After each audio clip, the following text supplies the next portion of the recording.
So modern medicine లో cancer treatment అనగా surgery, chemotherapy, radiation, ఇంకా కొత్త పద్ధతులు ఇమ్యునోథెరపీ, టార్గెటెడ్ థెరపీ అని చాలా రకాలు వచ్చినాయి.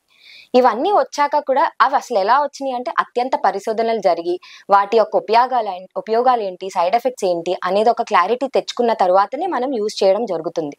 అయితే ఇప్పుడు హెర్బల్ రెమెడీస్ అని, న్యాచురల్ మెడికేషన్స్ అని, అది అని ఇవన్నీ చాలా ప్రమోషన్స్ లోనే వస్తున్నాయి. దానికి ఎటువంటి సైంటిఫిక్ ప్రూఫ్ లేకుండా యూజ్ చేయడం జరుగుతుంది. అండ్ ఇంకొక ప్రాబ్లం దానివల్ల వచ్చేది ఏంటి అంటే, మా దగ్గర కీమోథెరపీ వాడుతున్నప్పుడు పేషెంట్స్ వచ్చినప్పుడు వాళ్ళు సైమల్టేనియస్ గా వేరొక మందు కూడా వాడడం జరుగుతుంటుంది. దీంతో ప్రాబ్లం ఏమవుతుందంటే ఆ మందులో అసలు ఏముంటది, దాని యొక్క సైడ్ ఎఫెక్ట్స్ ఏముంటాయి, కొన్నిసార్లు హెవీ మెటల్స్ ఉండొచ్చు, కొన్నిట్లో అందులో స్టీరాయిడ్స్ ఉండొచ్చు. అది లాంగర్ టర్మ్ లో వాడినప్పుడు, లాంగర్ పీరియడ్ వాడినప్పుడు దానివల్ల వచ్చే అనర్థాలు మనకి తెలియదు.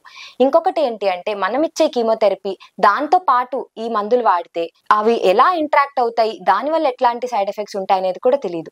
సో మేము అర్థం చేసేది ఏంటి అంటే పేషెంట్స్ అందరికీ కూడా, ఒకవేళ మీరు ఇంకేమైనా బయట మందులు వాడుతున్నారు అన్నా మాతో డిస్కస్ చేయండి. ఎందుకంటే కేవలం కీమోథెరపీ యొక్క సైడ్ ఎఫెక్ట్స్ వరకు మేము చెప్పగలుగుతాం, కానీ ఈ రెండిటి కలిపి కాంబినేషన్ వల్ల వేరే మందుల వల్ల వచ్చే సైడ్ ఎఫెక్ట్స్ గురించి చెప్పలేము.